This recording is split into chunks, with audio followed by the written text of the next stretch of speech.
Hey folks, SoloGamer here, and let's talk about Dark, Darker, Darkest. So if you've watched my videos, you see me play this about 4 times now. And let's just be frank and upfront about this game. This game gets terrible reviews, it gets a hard time, and mostly deservedly so. First thing I want to talk about is the Kickstarter. This game is one of the reasons why I will never, unless a rare occasion happens, I will never order anything off Kickstarter. It was a debacle. I don't know what other words to say. It's just a big debacle. Promises were made and a lot of them were not kept, I should say. The Light in the Dark expansion, that's a Kickstarter thing on this, was supposed to be some glow-in-the-dark zombies and rules and stuff like that to play. All you got was some glow-in-the-dark zombies. The radioactive thing, you can play it, but you don't have all the equipment. There's villain boards and tokens for them for the radioactive expansion. But if you've seen, I've tweaked it to where I play the radioactive expansion. Basically, how you can. The victims expansion, it stinks. It's just tokens of people who come with you and they don't do anything. The helicopter expansion, I'm not gonna play it. It just doesn't seem interesting to me. And you know, I think one of the big reasons is lack of communication as well. Man, Queen Games, they just didn't respond to people. And people were like, hey, where's our stuff? When we go get our stuff? What's the deal? What's the deal? What's the deal? And no response. And that's really unexcusable. I personally will never buy another game from Queen Games again, period. Just because of that whole experience. I just won't. I don't care if somebody new takes over the company or they say we're sorry, we changed. I'm just not going to do it. I'm not buying anything from Queen Games. I especially ain't going to buy nothing from Kickstarter. And I'm very wary about stuff I get on Kickstarter. The only thing I get on Kickstarter was Secret of the Lost Tombs, and I wasn't able to get it on Kickstarter. But that's for another day. But yes, this put me off the Kickstarter. This put me off the Queen Games. So, you know, you can think I'm being a little bit hard about it, but you know, no website support, nothing. So let's just be honest with that. And then that's not even the game itself. This is just the making of the game. I think what happened was a lot of people expected a lot from this game. This game promised big, and it very much under-delivered. But I want to start with the good before I start with the bad. Let's start with the good. The components. 2 thumbs up. I gotta say the components for this game are good. The boards are good, thick. The zombies are alright. The dice is pretty cool. The tiles are cool, sturdy. The components for this game are good. And just leave it at that. Theme. Again, 2 thumbs up for the theme. This oozes theme. It's like Resident Evil. That's all this game is Resident Evil by another name. You're some survivors stuck in a mansion. You got zombies, mutagenic monsters, lab guys that are mutated. It's just Resident Evil board game. That's what this is. So theme is great. And we've kind of already touched on the website. That gets 2 thumbs down, hands down. If I could give it 5 thumbs down, it would get 5 thumbs down. So now let's talk about the rules, the mechanics. This game, as is, if you were to play it how the instruction book says, like that, is broken. I mean, honestly, let's be honest. Only the most diehard person will play it how it's supposed to be played according to the rules, which are very vague and confusing, and there's too much of it. and only somebody that's die hard like that would play them as is. As you saw, I tweaked the hell out of this game to make it enjoyable. Okay, and that's what this game is. This game is a diamond in the rough. It was supposed to be a diamond, but it wasn't. It's just, I don't know, a cubic zirconium, a really good one. Okay, it's a diamond in the rough. As you saw, I tweaked a lot of things in this game. I mean, I tweaked, and I tinkered from each playthrough to each playthrough, tinkering with different things just to get the gameplay straight. You're too much rolling dice in this damn game. You're too much spawning stuff in this game, and that's one of the problems with it. The ending showdown, I don't know. It's just different for no reason. A lot of the rules are very unclear, and then a lot of times you're having to look stuff back up to see what this means or what that means.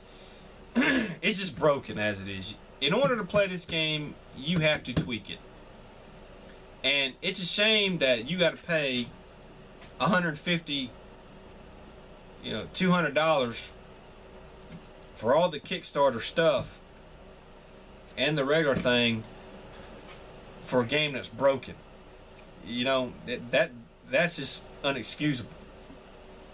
If I pay $150 to $200 for a game, I should have to tweak jack shit, to be honest with you. I should open the box and the light should be shining out so great, but not with this. And I didn't pay that much money for this game. I got this off a seller who got it from Kickstarter, and I still don't have all the components because he hadn't got all the components. Mainly the radiation and the light and the dark expansion, which apparently they just changed their mind and says you just get glow in the dark zombies. Okay, so fun.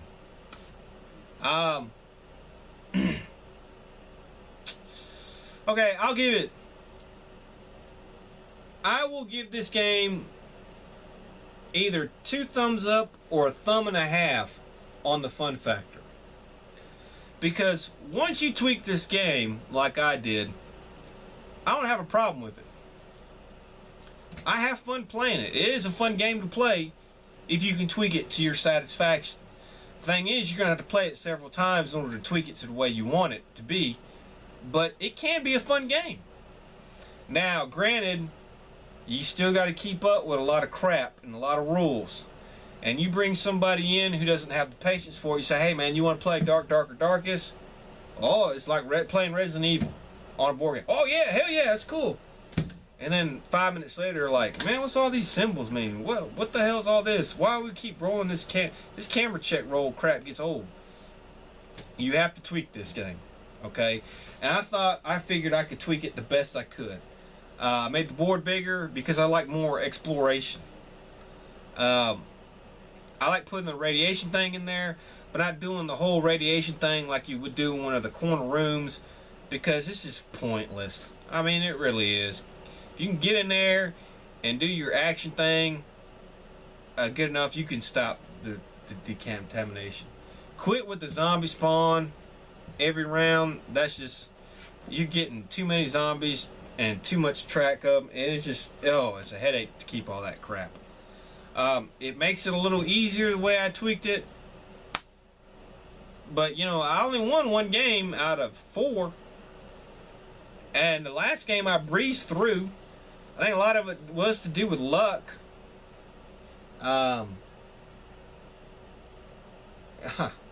But I don't know if I could do it again. I don't know if I played another 4 games, I know I wouldn't win them all. I don't even think I'd probably maybe win half. And so my total for this on a scale of 1 through 10 is a 6 or a 5.5, depending how I'm feeling, honestly, to be honest with you. I'll probably give it the benefit of the doubt for a 6. Unfortunately, this game's legacy is not going to be for any fun you can have from this game because of what you tweak it. And I don't think we'll ever see another expansion for it. I don't think anything. The legacy of this game is that it's one of the biggest debacles on Kickstarter, and it gave, to me and to a lot of other people, Queen Games a bad name because it's just the total lack of communication, the disregard for the people who backed it, and for the fans saying, "Hey man, what's the deal? What's the deal?" And for just the total mismanagement. I don't know what the deal is with that, and I think that's this game's legacy. That it's one of the biggest underachievers in the past few years to come out. It was supposed to be this great game, and it ended up being something that was just half-ass, barely manageable as a game, barely playable. But like I said, I'll probably give it a 6, just over a little bit over half, because I think the tweaks I've made to it, it is a fun game. If you can tweak it how you want to, it is a fun game to play. It's just, you know, if you have the patience to do it. To be honest with you, I don't blame people for when they backed it, for getting it, and then for being really disappointed after they got it, and then throwing it away or putting it on a shelf and never playing it again. I don't blame them for not trying to do the patience and tweak it. But I like to I like to do stuff like that. So that's my review of Dark Darker Darkest. We won't be playing it anymore unless some miracle they come out with a whole bunch of new stuff. I don't see that happening. So look, I would say this: if you see this in the bargain bin somewhere for, I don't know, 30, 40 bucks, especially with the Kickstarter stuff, well, I'll take that back. If you can get both of these for 50 bucks, as bad as this game is, you can make it a fun game, and it's worth it for all the stuff you get for it. I mean, you do get a lot of stuff. If you just see the regular one and it's out there for maybe 30 bucks, and you just like Resident Evil a lot, or you like the challenge of tweaking a game to your, if you like that as a real good challenge, okay, get it. But don't pay don't pay over 50 bucks for this game. You're wasting your money. Alright, on that note, this is SoloGamer saying, hope you enjoyed my playthroughs of Dark Darker Darkest, and I hope you enjoyed my opinion, my review. If you got a difference of opinion, or you feel the same way about it, or anything like that, hey, just let me know, give me a comment, like, subscribe, and I'll see you next time. SoloGamer saying, have fun.